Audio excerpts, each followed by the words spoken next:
어서 오세요. 반갑습니다. 안녕하세요. 사연을 자주 듣고 있는 애청자입니다. 정말 다양한 사연들이 소개되던데 제 사연도 나름 특별한 것 같아서 사연을 보내게 되었습니다. 말주변도 부족하고 글 쓰는 재주도 없지만 최선을 다해서 보냈으니 한번 봐주세요. 저는 40대 중반이 직장인입니다. 아내도 40대 초반에 회사를 다니고 있습니다. 다만 저희는 아이가 없습니다. 인공수정 등 여러 가지 방법으로 노력을 해보았지만 아이가 생기지 않았습니다. 평생을 임신하기 위해서만 살 수가 없기에 40살이 넘으면서는 생기면 낳고 아니면 아내와 둘이서 행복하게 살자고 서로 다짐을 하였습니다. 그러다 보니 집에는 남은 방들이 있었고 취미용품 및 각종 물건을 보관하는 창고들이었습니다. 심지어 차도 2대이지만 한 대는 쉬고 있습니다. 제가 다니던 회사가 몇 년 전에 이사를 하게 되면서 아내 회사에서 5분 거리입니다. 그래서 처음에는 방전될까 봐 번갈아가며 탔지만 매번 주차 등록을 해야 하거나 관리소에 확인을 받아야 하는 불편함이 있어서 한 대만 쓰고 있습니다. 이렇게 아주 평범하게 살고 있던 저에게 특별한 일이 생기기 시작했습니다. 그것은 처제가 음식 장사를 하다가 망하면서 오갈 데가 없어진 것이었습니다. 장인 장모님은 안 계시고 처남은 캐나다에서 트럭 운전을 하고 있습니다. 자연스럽게 저희 집에 와서 같이 살게 되었습니다. 처제는 30대 초반에 아직 미혼입니다. 얼굴은 다들 평범하다고는 하지만 제 기준에서 보기에는 예쁜 편입니다. 게다가 몸매는 필라테스와 요가를 오래 해서 그런지 정말 20대 애들보다 훨씬 좋습니다. 그래서 저 결혼 초기에 처제 남자친구들이 자주 바뀌면서 소위 정말 잘 나갔었는데 나이가 들어서 그런 건지 지금 만나는 남자도 없습니다. 아무튼 이런 처제가 저희 집에 들어왔고 같이 살게 되었습니다. 지금까지 모은 돈 전부와 은행 대출로 시작한 장사는 제대로 해보지도 못하고 이런저런 대내외적인 악재로 손님들은 거의 오지 않았고 그나마 살고 있는 전세보증금까지 빼서 밀린 월세와 관리비를 메꾸다가 망하게 된 것이었습니다. 그래도 빚 없이 정리한 게 어디냐면서 좋은 경험했다고 생각하고 다시 일어서 보자고 주변에서 위로를 해주긴 하지만 처제의 눈빛에는 생기가 없었습니다. 아내가 용돈도 주고 남은 차도 자유롭게 써도 된다면서 친구도 만나고 여행도 다니라고 하였지만 하루 종일 방에만 있었고 며칠씩 밥도 안 먹는 적도 많았습니다. 결국 극단적인 행동을 하여서 병원에도 입원한 적이 있었습니다.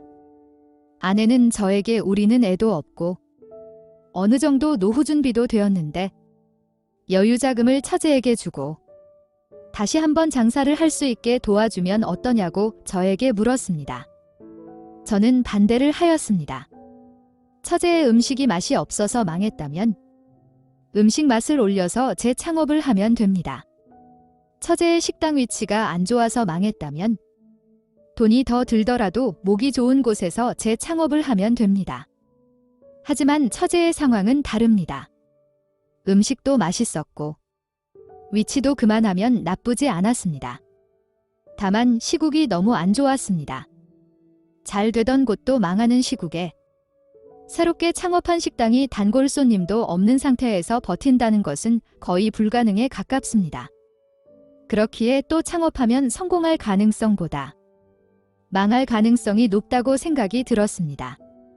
아내도 제 말에 동의는 하지만 처제가 먼저 죽을 것 같다며 걱정이라고 하였습니다. 또 실패하면 상처는 더 커질 것이고 나중에 다시 일어설 기회도 같이 날아가는 것이기에 재창업은 좀 더 신중하게 생각해보자고 하였습니다. 처제도 이 말을 들었는지 제 말이 맞는다고 하면서도 내심 서운해하는 눈빛이었습니다. 그 대화 이후로 집안 분위기는 더 안 좋아졌고 분위기를 바꿔보기 위해 저의 제안으로 가족 여행을 가게 되었습니다. 나름 장도 보았고 웬일인지 처제가 요리를 해준다고 하여서 더 큰 기대를 하고 가게 되었습니다. 아내보다는 훨씬 요리를 잘하기 때문입니다. 숯불에 고기도 구워 먹고 처제가 만들어준 스페셜한 요리와 안주에 술도 얼큰하게 마셨습니다.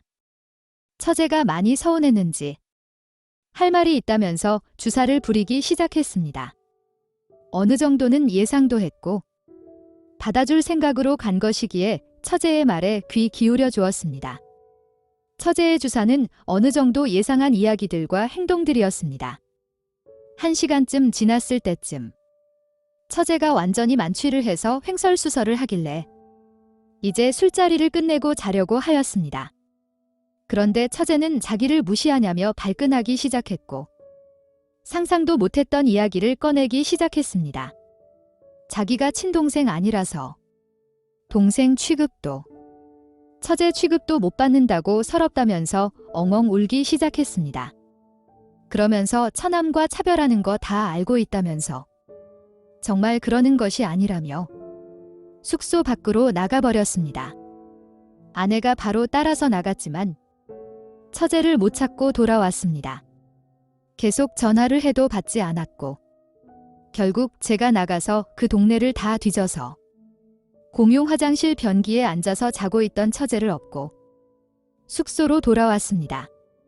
처제를 침대에 눕힌 뒤에 아내에게 살면서 한 번도 듣지 못한 사실을 듣게 되었습니다.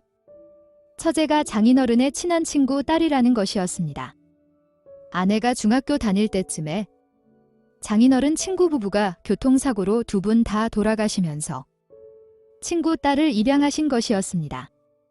그래서 친자식인 아내와 처남보다도 입양한 딸인 처제를 더 잘해주고 더 아끼셨다고 하였습니다. 사춘기였던 아내는 처음 처제가 너무 미웠다고 하였습니다.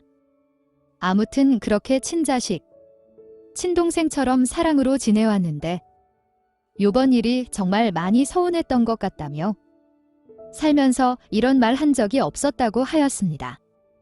서로 잘 풀고 웃으면서 돌아올 거라 믿고 간 여행은 돌아오자마자 처제는 짐을 싸서 집을 나갔습니다. 그동안 감사했다면서 다시는 안 볼 것처럼 편지를 써놓고 갔습니다. 아내하고는 가끔 연락이 되는 것 같은데 어디서 어떻게 지내는지는 아직 모르는 것 같았습니다. 저도 수시로 처제에게 돌아오라고 절대 차별하거나 미워하는 거 아니라고 메시지를 보내고 있지만 어떠한 답장도 전화도 없습니다. 제가 너무 현실적으로만 못 도와준다고 한 것일까요? 좀 더 성공 가능성이 높을 상황이 되었을 때 다시 시작하자고 했던 것뿐이지 도와주기 싫었던 것은 아니었습니다. 다시 웃으면서 처제와 잘 지내는 날이 오길 바라면서 사연을 보내봅니다. 오늘의 사연은 여기까지입니다. 구독과 좋아요, 알림 설정 부탁드립니다. 긴 글을 읽어주셔서 감사합니다. 다음 사연을 시작하겠습니다. 안녕하세요. 저는 서울에서 회사를 다니고 있는 40대 유부녀입니다. 결혼한 지는 10년이 넘었지만 아직 아이는 없습니다. 임신 관련 검사에서 별다른 특이사항이 없는 걸로 봐서는 제가 너무 아이에 대한 간절함 때문에 그런 것 같습니다. 사실 저는 꼭 결혼을 해야 한다. 꼭 아이를 낳아야 한다. 이런 가치관을 가지고 있는 사람은 아니었습니다. 살다가 좋은 사람을 만나면 결혼도 하고 그러다 자연스럽게 임신을 하면 낳거나 아니면 남편과 둘이서만 살아도 좋다고 생각했습니다. 이랬던 제가 임신을 간절하게 기다리게 된 이유는 남편과 이혼하고 싶지 않기 때문입니다.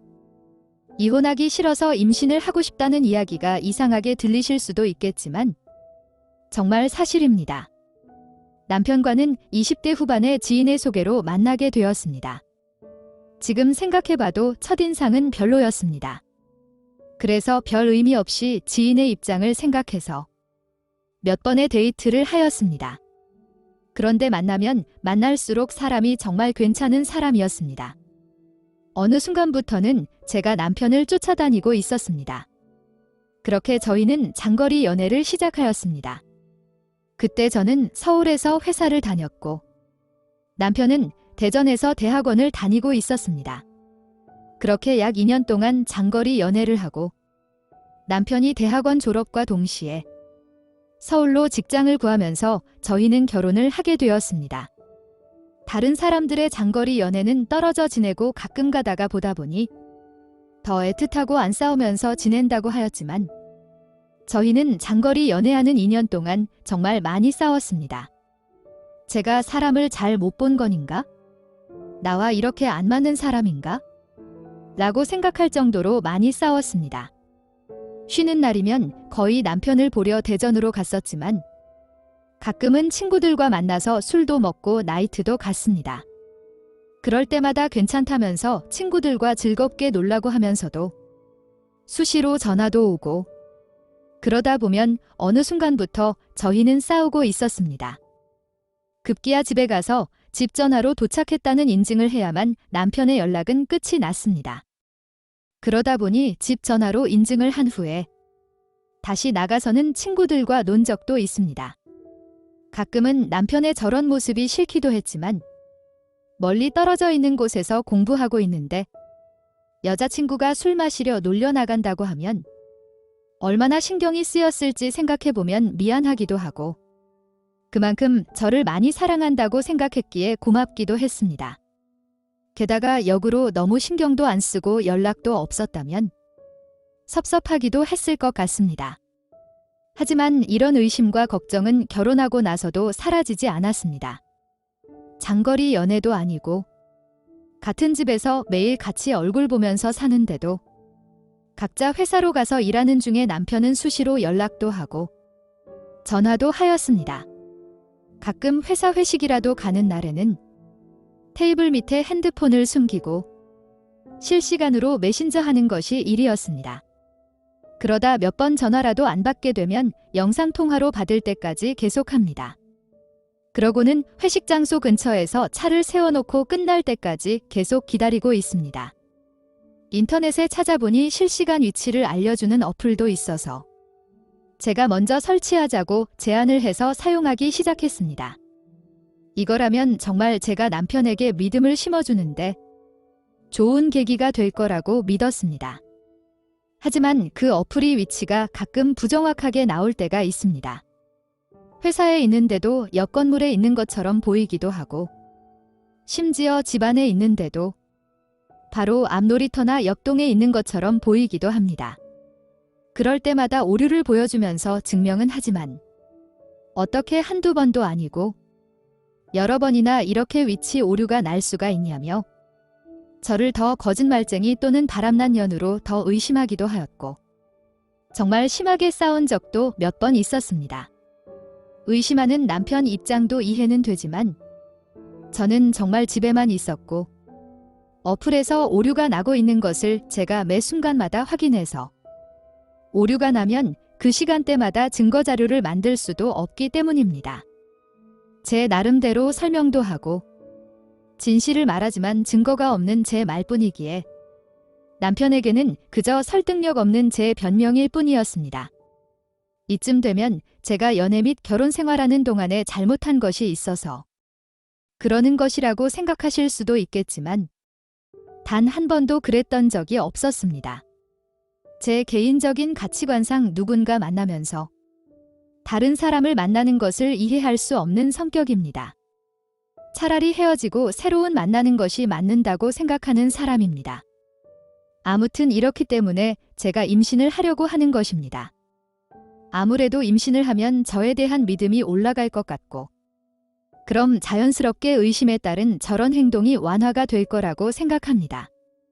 그리고 어느 정도 배가 불려오면 출산 준비 및 육아를 위해서 퇴사를 할 생각도 가지고 있습니다.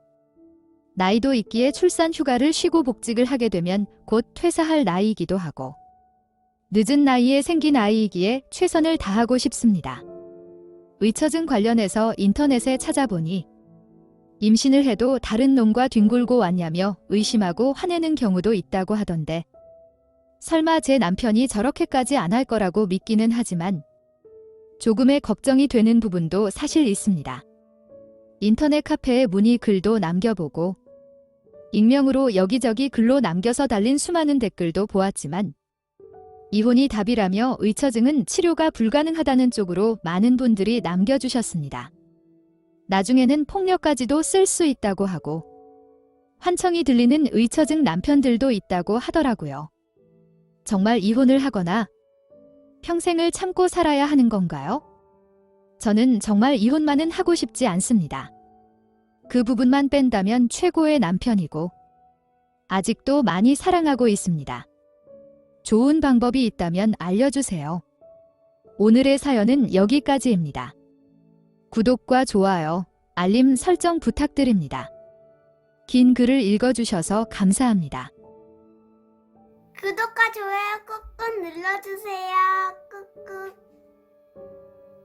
알림 설정도 꾹꾹 눌러주세요.